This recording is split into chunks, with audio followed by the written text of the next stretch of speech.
Connie Boesen, school board member, Des Moines Public School, elected in 2003, is currently the chair of our school board here, and has kids who all went through our public schools here, and I'd like to hear from Connie about ESEA and your thoughts on what we should be doing. Well, first of all, I'm really glad to hear that we're talking about revamping and not being punitive. As a school, an urban school, I believe they've been unnecessarily targeted and really not given the support they need for, as you say, growth and things that we've been able to accomplish. One of the prime things when I got on the school board, I felt, especially in an urban school, is that we need kids ready to come to school. So even though it's not within the K-12, I've been a strong supporter of preschool because I believe we will never make the difference if our kids aren't coming to the door prepared.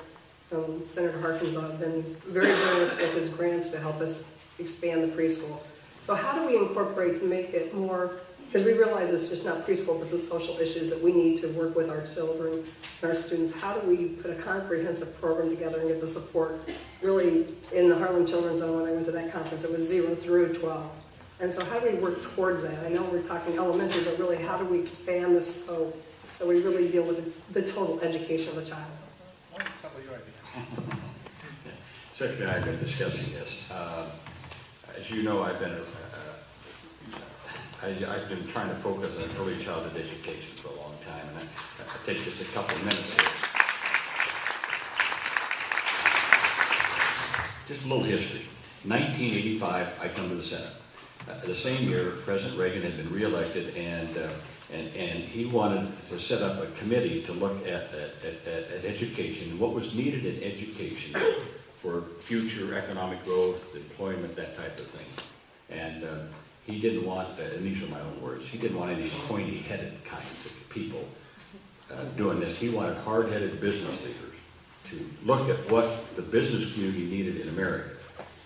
They set up this committee on economic development, and they put this education committee together. It was headed by James Ranier, the head of Honeywell. And on the board, all the people, they were all the CEOs and chairmen of some of the largest corporations in America.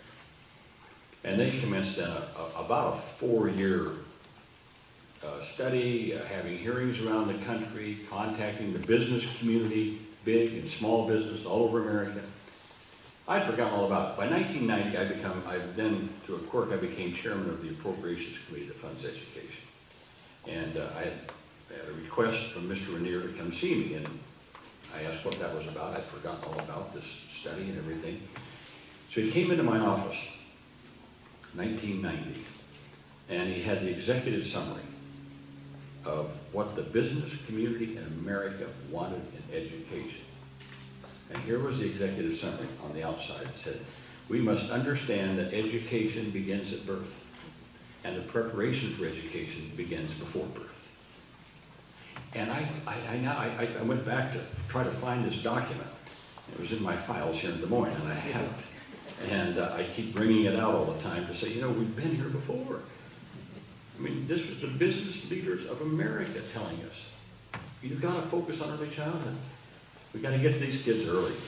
By the time they get to 4th, 5th grade, by the time they get 4 or 5 years old, they go into kindergarten, 1st grade. They're so far behind, it's hard to catch up.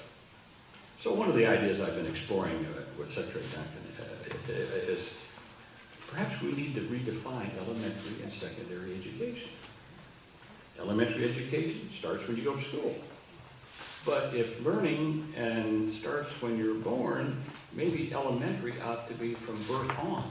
Maybe that ought to be the new definition of elementary education. The concept of it being that, well, okay, so all these, we don't segregate these out. We have this early childhood here, this early childhood here, we have early Head Start, we have Head Start, and maternal child health care. It's all a continuum. And so my concept was just thinking about elementary education as something starting at birth. But anyway, how did I get off? You asked me to do it. I guess I asked the question. No, I think you answered the question perfectly, that we have to be serious about early childhood education. That's the best investment we can make. I keep saying education, all we do is we play catch up. We got to stop playing catch up. How do we stop playing catch up? We make sure that our 5-year-olds hit kindergarten ready to learn and ready to read. So my mind is cradle to career. How do we think about cradle to career, and how do we hold ourselves accountable to make sure that every child has a chance to be successful long term? And if we're waiting until 5 years old, it's late. It's late in the game. Right.